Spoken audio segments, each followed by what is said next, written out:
하나님이 텐트를 치셨다라는 제목으로 여러분과 말씀 나누도록 하겠습니다. 여러분, 이 수요일 온더락 예배는 계속해서 우리가 주일에 올라오는 매일 성경 반샘이 있을 때 저희 월요일부터 토요일까지 있는데 주일날 반샘이 항상 좀 스킵이 됐었어요. 넘어가졌었는데 수요일마다 항상 저희가 주일날 반샘, 그 주일날 매일 성경의 본문을 가지고 수요일날 같이 계속해서 이렇게 말씀을 나눕니다. 반샘이 이제 여러분 들으신 분은 아시겠지만 창세기에서 구약에서 이제 신약으로 넘겨져 왔습니다. 요한복음입니다. 여러분, 이 요한복음의 첫 시작인데 시대마다 하나님을 부르는 이름이 있었습니다. 시대마다 하나님을 부르는 이름이 있었어요. 구약 시대에 특히 전쟁이 많은 시대는 어떤 하나님의 닉네임, 하나님의 이름으로 불렸을까요? 만군의 하나님, 전쟁의 하나님, 이런 이름으로 불렸습니다. 위로가 필요할 땐 위로의 하나님, 긍휼이 필요할 땐 긍휼의 하나님, 공급이 필요할 땐 공급의 하나님, 결핍이 큰 시대에 그럴 땐 공급의 하나님으로 불려지기 시작합니다. 시대마다 하나님을 말씀하는 하나님의 닉네임이 있었어요. 어떤 하나님이신지.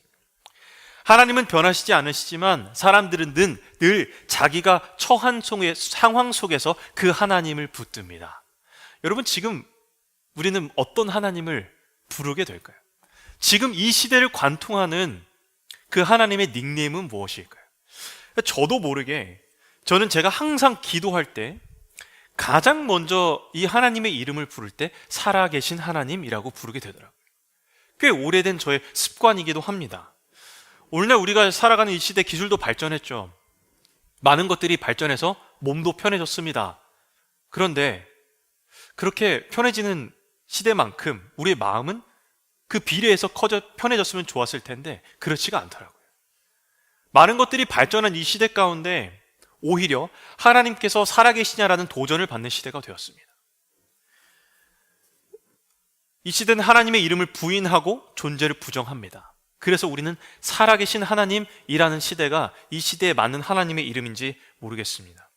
여러분, 살아계신 하나님을 말해야 되는 이 시대인데 아이러니하게도 사람들이 동시에 이렇게 묻는 것 같습니다. 특별히 하나님을 믿지 않는 사람들뿐만 아니라 하나님을 믿는 사람들 가운데서도 정말 하나님이 지금 이 시대, 아니 내 상황 가운데 살아계신가? 이렇게 물을 때가 있다는 거예요. 여러분, 이렇게 묻는다는 건 하나님을 부정하고 싶어서가 아닙니다. 하나님, 이 상황 가운데 왜 이렇게 조용하십니까? 내가 하나님을 부정하고 싶어서가 아닙니다. 이것은 내 현실이 너무 무겁기 때문에 이 질문 앞에 서게 되는 거예요. 하나님이 도와주시지 않으면 내가 이 현실을 마주하기가 참 어렵습니다. 하나님, 정말 살아계십니까? 살아계시다면 나를 도와주시고 인도해 주십시오라는 우리의 간청이 있는 거예요. 그런 표현이 살아계신 하나님이라는 표현에서 나오는 것 같습니다. 우리는 은근히 이런 기대를 하죠. 하나님 계시면 이 정도는 우리에게 보여주셔야 되는 것 아닙니까? 저의 모든 문제, 모든 빚, 모든 잘못된 것, 모든 어려운 순간, 모든 병에서 해결해 주시는, 한 번에 해결해 주시는 그런 하나님 우리는 기대하게 됩니다. 어쩔 수가 없어요. 인간의 연약함과 나약함이 있기 때문에 그런 하나님을 붙들 수밖에 없게 됩니다.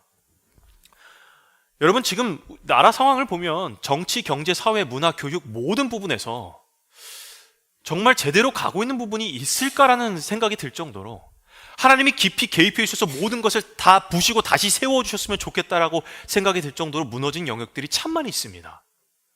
우리의 기대죠. 그런데 때론 우리가 우리 생각으로 하나님을 가둬버릴 때가 있어요. 하나님 이렇게 크게 나타나서 마치 그 로마 시대 때 이스라엘 백성들도, 아니 유대 사람들도, 예수님 시대의 사람들도, 1세기 고대 근동 사람들도 마찬가지였을 거예요. 포로로 잡혀있고 로마의 속국으로 지배당하던 완전하게 우리를 해방시켜 주실 메시아, 우리의 삶을 윤택하게 해주실 메시아를 기다렸던 게 그 당시 예수님 시대 사람들이었다는 거예요. 시대는 바뀌지만 대부분 똑같은 이야기를 하는 것 같습니다. 그런데 성경에서 말씀하셔서 이 땅에 오신 예수 그리스도는 사람들이 기대한 방식이 아니었어요. 여러분, 예수님에 대해서 가장 잘 말씀하고 있는 책이 바로 사복음서입니다. 마태복음, 마가복음, 누가복음, 요한복음. 그런데 이 책들마다 특징이 있어요. 마태복음은 왕으로 오신 예수 그리스도. 그래서 시작이 어떻게 될까요? 족보가 나와요. 예수님은 이 족보를 타고 오셨다. 유대인들에게 쓰여진 책이기 때문에, 유대인들을 향하여 쓴 책이기 때문에 그 족보로 정당성을 제시합니다. 마가복음은 어떨까요? 예수님의 사역을 먼저 시작합니다. 예수님은 그분은 우리를 위하여 왕이시지만 종으로 오셨다. 그분의 사역으로 시작합니다. 누가복음은 어떻게 시작합니까? 역사적으로 시작해요. 데오빌로에게 쓴다라고 역사적 관점을 기술합니다. 그리고 이방인 사람들을 위해서도 예수 그리스도께서 오셨다라고 구원 계획, 이방인을 향한 구원 계획까지 말씀하는 게 누가복음입니다. 그렇다면 오늘 우리가 본 이 요한복음은 어떤 거냐는 거예요. 이 요한복음은 나머지 세 복음서와 달리 특징이 있습니다. 뭐냐면 이 세 복음서는 예수님의 등장에 대해서 말하지만 요한복음은 예수님의 존재를 말합니다. 이분은 하나님이시다. 예수님의 신성에 대해서 말하는 게 요한복음이에요. 그래서 요한복음은 어떤 표현들이 많습니까? 나는 양의 문이다. 나는 빛이다. 나는 내가 길이고 진리고 생명이다라는 표현들이 요한복음에 등장하는 거예요. 하나님 그 자체이신 예수 그리스도의 신성에 대해서 말씀하는 게 요한복음입니다.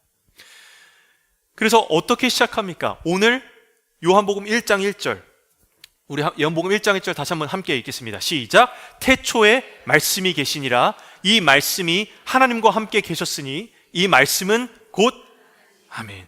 여러분, 이 말씀을 들으면 단번에 떠오르는 말씀이 있어요. 창세기 1장 1절. 다음 보여주십시오. 창세기 1장 1절. 여러분 외우셨겠죠? 함께 읽겠습니다. 시작. 태초에 아멘. 우리의 신앙의 출발은 이것입니다. 우리의 신앙의 출발은 이것입니다. 하나님이 모든 것의 시작이시다. 요한은 그 창조의 자리에 예수 그리스도를 정확하게 세워줍니다. 왜 예수 그리스도가 창조주이신지 계속해서 설명하는데요. 1장 3절, 요한복음 1장 3절을 계속해서 함께 읽겠습니다. 시작. 만물이 그로 말미암아 지은 바 되었으니 지은 것이 하나도 그가 없이는 된 것이 없느니라. 아멘. 그런데 여러분, 바울도 똑같은 고백을 해요. 로마서 11장 36절 함께 읽겠습니다. 시작. 이는 만물이 주에게서 나오고 주로 말미암고 주에게로 돌아감이라. 그에게 영광이 세세 있을지어다. 아멘. 성도 여러분, 이 요한이, 사도 요한이 우리에게 가장 먼저 들려주고 싶은 말씀은 딱 이겁니다. 예수 그리스도는 하나님을 소개하는 자가 아니라 하나님 그분이시다. 하나님 그분 자체이시다. 그분은 창조주시다. 예수님은 하나님에 대해 설명해 주러 오신 분이 아니라 하나님 그 자체이시다. 그분은 어떤 창조의 그 현장에서 같이 함께했던, 현장에 참관했던 참관자가 아니라 창조주 그분이시다. 예수 그리스도는 바로 창조주 하나님이시다라고 고백하는 게 오늘 요한복음의 말씀입니다. 단호해요. 이 숨쉬는 우리 모든 공기, 우리가 서 있는 땅, 지금 우리가 살아가는 모든 세계를, 우리 모든 존재까지 예수 그리스도 없이 된 것이 하나도 없다. 즉 예수 그리스도께서 창조하셨다. 이것이 우리의 신앙의 출발입니다. 저희 아들 하람이에게 어린이 성경을 이렇게 읽어줍니다. 성경을 읽어주면 어린이 성경을 읽을 수 있도록 이런 것들이 나옵니다. 가장 먼저 나오는 게 뭘까요? 창세기입니다. 창조를 얘기하지 않고는 성경을 말할 수가 없어요. 이 아이에게 얘기해 줍니다. 하람아, 하나님께서 모든 세계를 창조하신 거야. 하나님이 모든 것을 만드신 거야. 이렇게 해서 얘기를 합니다. 그랬더니 이제는 어떤 얘기들을 요즘 좀 하냐면, 아빠, 이 트럭도 하나님이 만드신 거야? 저 레미콘도 하나님이 만드신 거야? 이 책상도 하나님 만드신 거야? 여러분 뭐라고 대답하시겠습니까? 제가 뭐라고 답했을까요? 하나님이 만드신 거야. 그 트럭을 만들 수 있는 모든 재료를, 이 땅의 모든 재료를 하나님이 주신 거야. 그리고 사람들에게 지혜를 주셔서 하나님이 그것을 만들게 하신 거야. 그리고 그것을 만든 그 사람들도 하나님이 만드셨어. 근데 저희 아들이 이 얘기를 하는데 라는 생각이 들었던 게 뭐냐면, 아빠, 그러면 하람이도 하나님이 만드신 거야? 맞아. 하람이도 하나님 만드신 거야.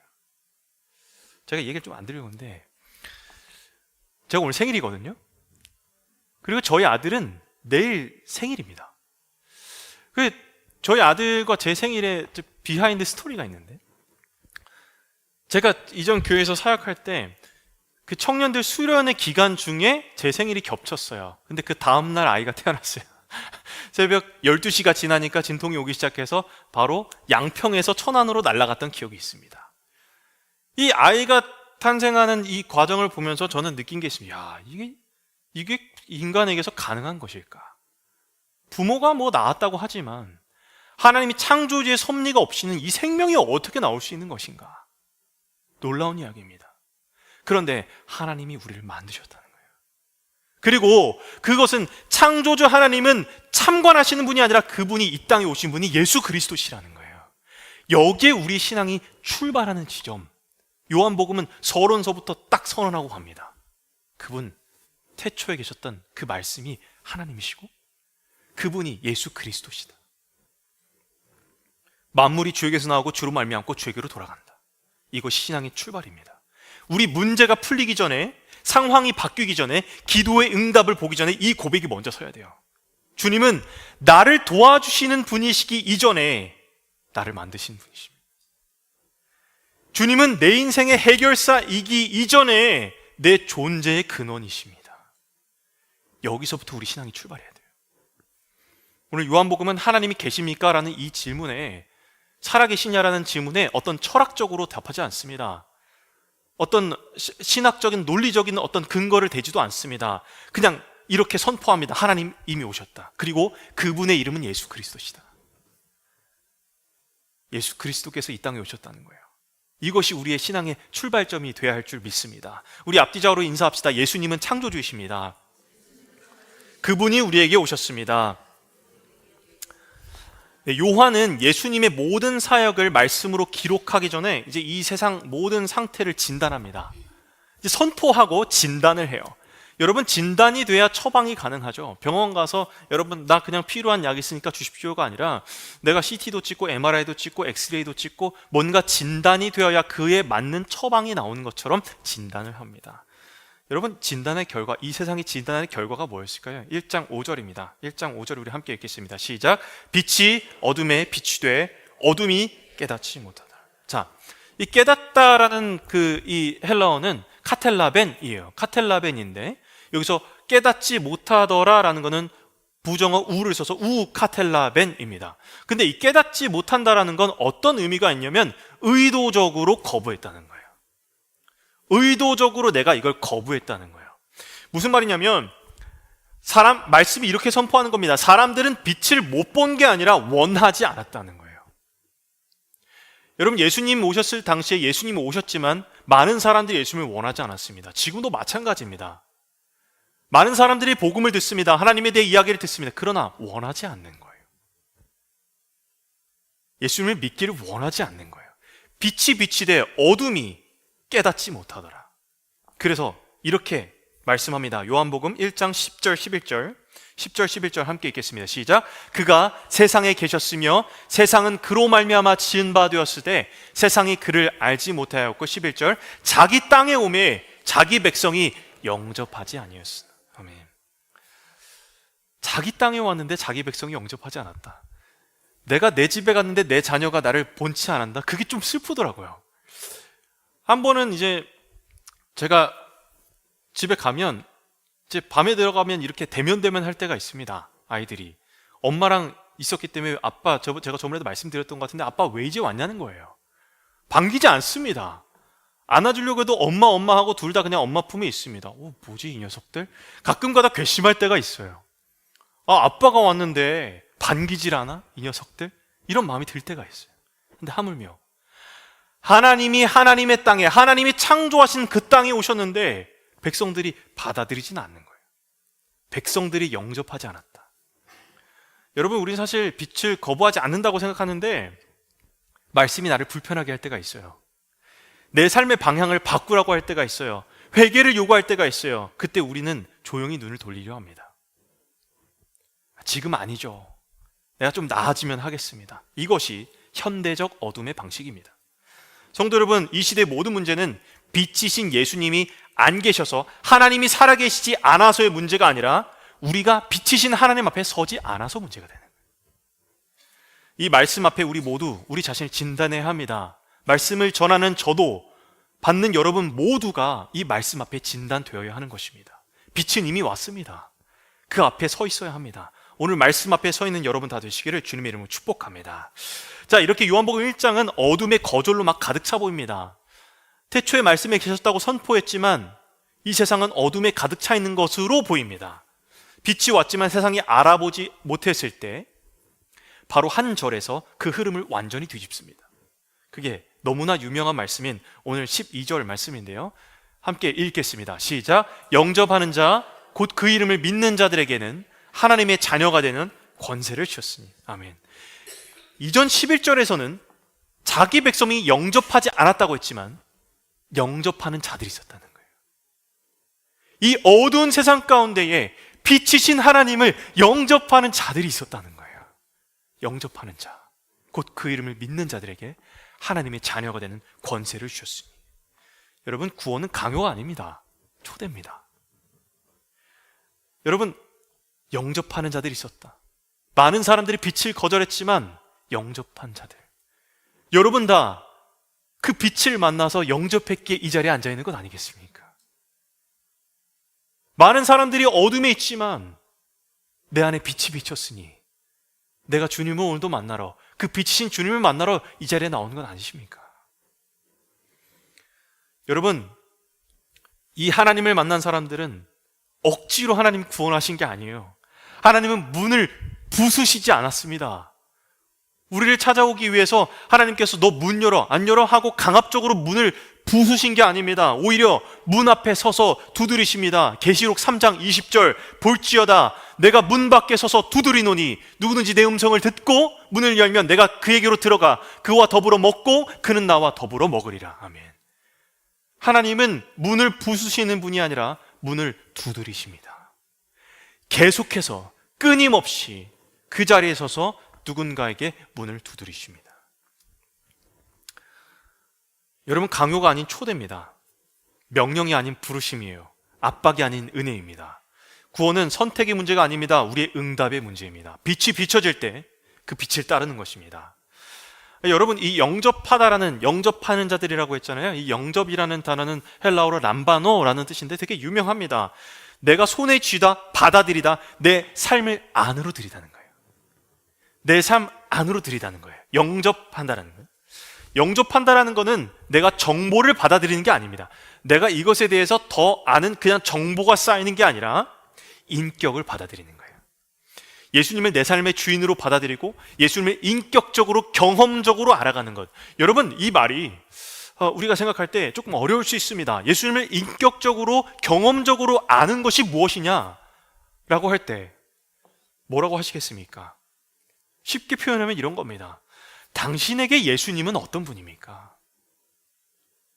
여러분에게 예수님은 어떤 분이십니까? 라고 물을 때 대답할 수 있는 거예요. 예수님이 내게 행하신 일이, 이전에 성경에서 행하셨던 그 일이 지금 나에게도 역사한다는 겁니다. 그게 내가 인격적으로 예수님을 만나는 거예요. 내가 성경에서 봤던 이 말씀이 나에게 믿어지고 태초에 창조하셨던 하나님이 나에게 찾아서 내가 그분을 믿게 되고 그분과 함께 동행하니 그분이 나를 사랑하시는 것들이, 그분의 내 삶 가운데 역사하시는 것들이, 함께하는 것들이 내게 믿어진다. 이것이 하나님을 인격적으로 만난 것입니다. 저에게 요즘에 이런 분들이 계세요. 제가 교회 안 나왔던 이제 우리 집사님, 권사님들 자녀들을 만나러 다니다 보니 이제 이 녀석들이 한둘 나오기 시작하거든요. 도대체 목사님 어떻게 하신 겁니까? 가서 무슨 약 먹인 거 아니냐고. 어떻게 애들을 데리고 나오셨냐? 부모가 이렇게 얘기했는데도 왜 안 나오던데 어떻게 애들이 나온 거냐라고 물으신 분들이 왕왕 있습니다. 저는 예수님이 제가 인격적으로 만난 걸 전했어요. 여러분과 별반 다르지 않습니다. 나에게 행하신 예수님을 전했어요. 실제적으로 예수님이 내 상황 가운데 어떻게 했어요? 예수님이 나를 도와주셔서 내가 이거 뭐 다 잘하게 됐어가 아니에요. 나의 실패 그 가운데 예수님이 어떻게 하셨는지, 나의 모든 삶 가운데 하나님의 계획이 어떻게 나를 인도하셨는지, 어떤 예수님을 믿는 게 너무 큰 뜬구름 잡는 이야기가 아니라 지금 나에게도 역사하는 현실적인 이야기라고 알려줬습니다. 여러분, 지금 우리의 문제는 예수님을 향한 그 마음이 너무 큰 뜬구름 잡는 이야기가 돼버리는 거예요. 그거를 현실적으로 갖고 오는 게 인격적인 하나님을 만난 것에 대한 이야기입니다. 즉, 간증이냐는 거예요. 간증은 어려운 게 아니라고 말씀드렸죠. 스토리라고 했습니다. 이야기입니다. 하나님을 향한 나와 하나님과 만난 이야기를 묻는 겁니다. 제가 인천 월미도까지 가서 한 청년을 만나고 왔습니다. 한 청년을 만나고 왔는데 그 친구가 이제 목사님 뭐 드시겠어요? 이렇게 리스트를 줘요. 제가 하나를 골랐습니다. 생태 전문점, 생태찌개라고 해야 될까요? 아무튼 아구찜 이런 생선 요리 전문점에 갔습니다. 제가 그거 꼭 먹고 싶었는데 목사님 그거 골라주셔서 감사했다는 거예요. 왜냐면 같이 이제 함께하는 사람은 그거를 잘 먹지 않는데 여자친구가 그걸 먹지 않는다는 거예요. 먹으셔서 감사하다는 얘기를 합니다. 제가 그 친구가 이런 얘기를 했습니다. 이제 카페에서 이야기를 나누는데 자기도 알고 싶다는 거예요. 교회 나온 지 얼마 안 됐어요. 한 친구를 통해서 우리 교회에 나오게 됐는데 목사님 얘기를 들어보니 저도 사실 제가 한 달에 한 번 교회 나오려고 했거든요. 그 절기마다 나오려고 했거든요. 근데 목사님들 설교 들어보니 2주에 한 번 올까? 그리고 이젠 와야겠다 생각해서 매주 자기가 무슨 일이 없으면 꼭 나오겠다는 거예요. 그리고 자기 주변에 친구들 또 가족들 이런 분들이 예수님을 믿는 사람들이 계속 자기 주변에 갑자기 많이 생겼다는 거예요. 저는 이게 정확하게 계시록 아까 3장 20절 말씀을 했습니다. 하나님 문을 두드리신 거다. 너를 만나기 위해 하나님 문을 두드리신 거다. 그리고 그 친구가 그렇게 제가 얘기를 했습니다. 너 나랑 생태찌개 먹었지? 정말 맛있었습니다. 제가 그렇다고 생태찌개만 좋아한다고 말씀드리는 건 아닙니다. 생태찌개 너무 맛있었어요. 근데 제가 그 얘기를 했어요. 그 친구에게. 너 이거 생태찌개 먹은 거 목사님하고 너만 먹은 거지 안 먹어본 사람은 모르지. 마찬가지인 거야. 여러분, 시편 34편 8절에 이런 말씀이 있습니다. 주의 선하심을 맛보아할지어다. 맛본 사람들은 아는 거예요. 내가 주님을 경험한 사람, 하나님과의 그 스토리가 있는 사람, 나에게로 찾아오신 예수 그리스도 만난 사람 간의 이야기가 있는 거예요. 그걸 맛본 사람은, 한번 경험한 사람은 돌아갈 수 없는 겁니다. 여러분, 영접과 영접 기도에 대한 얘기를 좀 안 할 수가 없을 것 같아요. 영접하는 자들이라고 말씀드렸잖아요. 한국교회에서 예수님을 영접했습니다라고 했을 때 대부분 영접 기도를 떠올립니다. 어느 날 그 예배 시간에 어떤 수련회에서 어느 기도회 장소에서 내가 예수님을 내 구주로 영접합니다, 믿습니다, 이렇게 기도를 따라해서 시키신 분들도 있을 겁니다. 필요합니다. 저는 그것들이 나쁘다라고 생각하지 않습니다. 그 고백이 필요합니다. 기도 자체가 잘못된 거 아닙니다. 오히려 복음을 전하기 위한 선한 도구라고 생각을 합니다. 하지만 성경은 기도를 했느냐라고 묻지 않습니다. 그것이 영접의 기준이 아니에요. 성경이 말하는 영접은 기도 한 번이 아니라 입술의 문장이 아니라 삶의 방향의 전환이에요. 무슨 말이냐면 영접은 내 인생의 주인을 예수님으로 받아들이는 지속적인 신뢰입니다. 지속적으로 내가 주님을 신뢰하는가? 내가 예수님을 영접한 것을 어떻게 하느라고 했을 때 내가 이전에 그 영접 기도했잖아. 그러니까 내가 예수님 믿게 됐지가 아니라 내가 지금도 예수님을 신뢰하고 있어. 지금도 내가 예수님 그분을 신뢰하며 그분을 바라보고 있어. 이것이 영접이라는 거예요. 영접 기도는 그 도구입니다. 오히려 첫 시작에 가까워요. 그래서 성경적 영접은 어떤 무언가를 해내는 결단이 아닙니다. 오히려 이거에 가까워요. 주님, 제가 더 버티지 않겠습니다. 더 제가 숨지 않겠습니다. 더 미루지 않겠습니다. 제가 졌습니다. 주님 앞에 항복합니다. 제 인생은 주님의 것입니다. 이것이 영접이에요. 문을 두드리고 계신 주님께 내 마음의 문을 엽니다. 내 인생의 문을 주님께 엽니다. 주님, 내 인생에 들어와 나와 함께 하십시오. 이것이 성경의 영접인 줄 믿습니다. 여러분, 여러분 앉고 계신 의자에 대해서 아무리 이 의자 튼튼합니다, 좋습니다라고 얘기해도 앉지 않으면 믿지 않는 거죠. 영접 기도는 의자가 이거 튼튼하고 너무 좋은 의자야 라고 말하는 것과 같습니다. 그 말하는 거예요. 근데 실제적으로 앉아야 그것이 믿음이 되고 의미가 되는 것 아니겠습니까? 마찬가지입니다. 영접은 앉는 겁니다. 삶을 예수님께 맡기는 거예요. 영접 기도를 부정할 필요도 없고 절대화할 필요도 없습니다. 예수님 영접했다는 말은 내가 그날 기도했다라는 것이 아니라 나는 지금 그분을 여전히 신뢰하며 살아간다는 것입니다. 영접 기도는 구원의 증명이 아닙니다. 구원의 이 방향을 향하는 첫 발걸음입니다. 그 결과 영접한 사람들 어떻게 된다고요? 하나님의 자녀가 된다. 여러분, 자녀의 특징이 있습니다. 자녀가 되는 권세를 줬다고 했는데 이 권세는 합법적인 신분을 말합니다. 자녀의 특징이 있어요. 증명하지 않습니다. 자녀는 증명하려고 하지 않아요. 넘어져도 돌아갈 집이 있고 실패해도 불릴 이름이 있습니다. 자녀는 부모에게 자신을 증명하지 않습니다. 이게 복음입니다. 구원은 내가 잘 살면 받아주겠다가 아니라 내가 이미 너를 받아들였다는 거예요. 죄인이 조금 나아지는 사건이 아니라 아버지 없는 인생이 아버지가 함께 하시는 인생이 되는 겁니다. 저희 아들 보고 다들 착하다, 순하다, 어쩜 이렇게 예배 시간에 잘 앉아있니? 이렇게 하시는데 제가 제 아들을 보면서 가장 먼저 드는 생각은 그래서 왜 이렇게 당당하지? 아빠한테 이렇게 당돌할까? 말 되게 잘합니다. 아빠한테 맡겨놨네? 이렇게 합니다. 그 말 안 하는 것 같죠? 여러분 다 물어. 아빠 이거 어떤 권사님 주신 거야? 어떤 집사님이 하람이 재밌게 놀으라고 주신 거야? 이렇게 얘기를 합니다. 정말 집에서 정확하게 얘기를 합니다. 말 잘해요. 앞에서는 여러분 앞에서는 말 못하는 척 부끄러워서 이렇게 약간 사회적 웃음 짓고 마는데 아빠한테는 당당합니다. 이 녀석이. 이걸 제가 가르쳤겠습니까? 아빠한테는 당당한 거예요. 하나님을 나의 주인으로 고백하며 그분을 지금도 내가 여전히 신뢰한다며 그리고 그분을 영접하여 자녀가 되었다면 아버지께 당당히 나가는 거예요. 우리 한국 교회의 특징은 내가 어떻게 당당하게 주님을 뵙습니까? 하나님 어떻게 제가 나아갑니까? 제가 또 죄인인데 어떻게 당당하게 나아가십시오. 여러분의 근거에 의지해서가 아니라 창조주 하나님 나를 구원하셨죠. 주님 나를 구원하신 그 은혜에 힘입어 내가 나아갑니다. 그 십자가에 힘입어 내가 나아갑니다. 아버지께 나아가는 건 당당한 거예요. 아버지께 요구하는 건 당당한 거예요.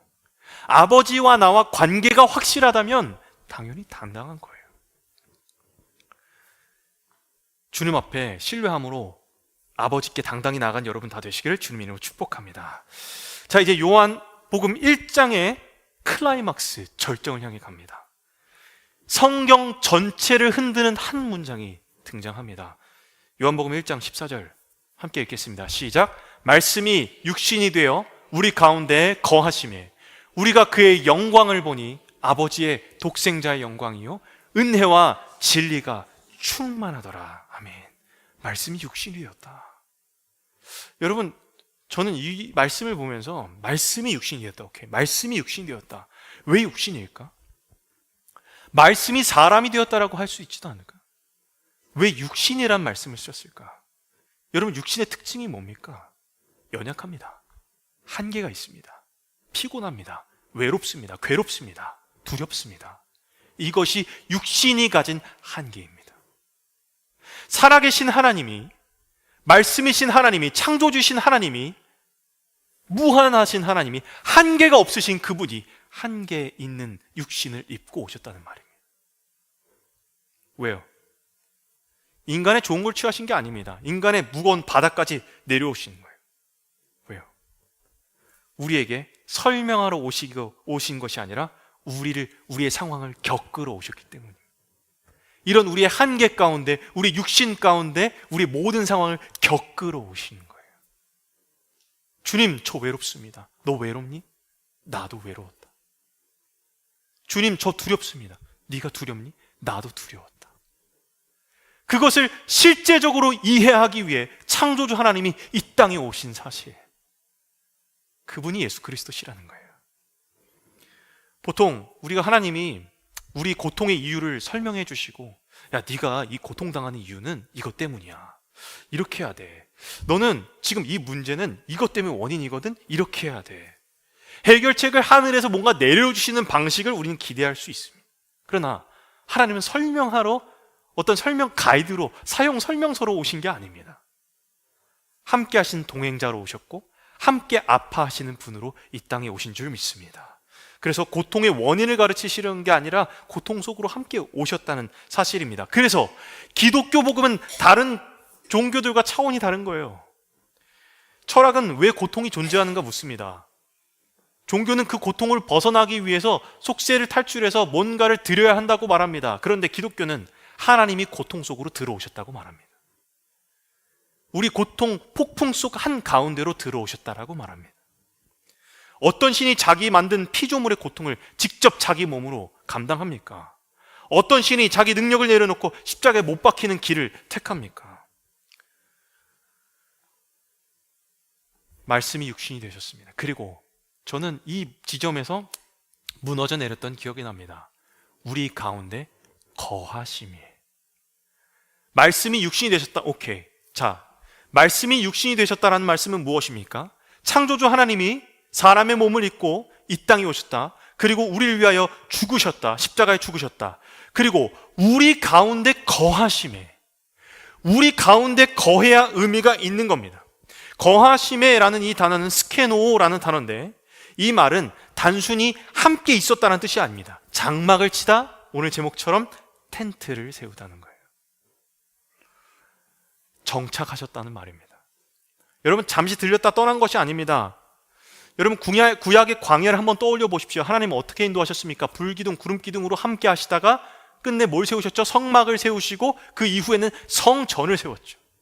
그런데 이제 요한이 오늘 말씀에서 말합니다. 그 성막이, 그 성전이 아니라, 건물이 아니라 이제 사람이 되셨다. 그리고 우리에게 오셨다. 여러분, 예수님이 우리 자리에, 우리 마음의 자리에 텐트를 치셨다는 거예요. 앞에 말씀이 육신이 되셨다라는 것을 동의하는 사람은 많습니다. 그런데 빛이 비춰진 사람들은 어떤 사람들이냐? 예수님을 영접하는 자, 곧 그 이름을 믿는 자들은 하나님의 자녀가 되는 권세를 주셨다고 했는데, 영접하는 자들은 어떤 사람들이냐? 그가 나에게 거하신다는 사실을 믿는 사람들이. 모두 다 말할 수 있죠. 철학적으로도 종교적으로도 수업 시간에서도 배울 수 있습니다. 하나님의 아들이 죽으시고 십자가에 지셨대. 근데 나랑 무슨 상관이 있나요? 나랑 어떤 연관이 있나요? 우리 가운데 거하셨다. 내 마음 가운데 텐트를 치셨다. 장막을 치셨다는 거예요. 깨끗해진 내 마음이 아니고, 완벽해져서 주님을 받아들일 준비가 다 된 내 마음이 아니고, 복잡한 자리, 아직 해결되지 않은 많은 문제들이 수북히 쌓여있는 그 자리, 여전히 아픈 그 관계 속에서 그 자리로 먼저 들어오셔서 거하셨다는 사실입니다. 요한복음은 우리에게 묻습니다. 우리 가정 가운데, 직장 가운데, 우리 눈물 한 복판 가운데 예수님이 텐트를 치기 위해, 함께 거하시기 위해 이 땅에 오셨다. 그리고 그분이 창조주 하나님이시다. 하나님은 우리 문제를 해결해 주시기 전에 문제 속으로 들어오신 거예요. 그 안으로 거하신 거예요. 인생을 멀리서 바꾸려고 하신 게 아니라 안으로 들어와 함께 하시겠다는 거예요. 오늘 요한복음은 우리에게 철학적으로 말하지 않습니다. 어떤 종교적인 논리와 수사로 말하지 않습니다. 그냥 선언합니다. 선포합니다. 이분이 하나님이시다. 예수 그리스도께서 하나님이시고, 그분이 우리와 멀리 있는 분이 아니라 우리 안으로 들어오셔서 말씀이 육신이 되어 우리 안에 거하셨다. 우리가 그분의 영광을 보니 은혜와 진리가 충만하더라. 여러분, 우리는 은혜로만 살 수 없습니다. 진리로만 살 수 없습니다. 은혜와 진리가 충만해야 합니다. 우리에게 주시는 은혜가 있다면 이 진리의 삶으로 나아가게 되는 줄 믿습니다. 빛이 비춰지면 무엇이 잘된 거고 잘못된 것인지 보여지게 됩니다. 이 시대 가운데 하나님의 놀라우신 진리와 계획을 막는 것들이 보이기 시작합니다. 우리 교회와 우리 모든 인생을 넘어뜨리려고, 붙들려고 하는 것들이 보이기 시작합니다. 그것들을 맞서야 하는 진리의 힘이 우리 가운데 찾아왔다는 것입니다. 그것을 볼 수 있는 눈이 열리는 겁니다.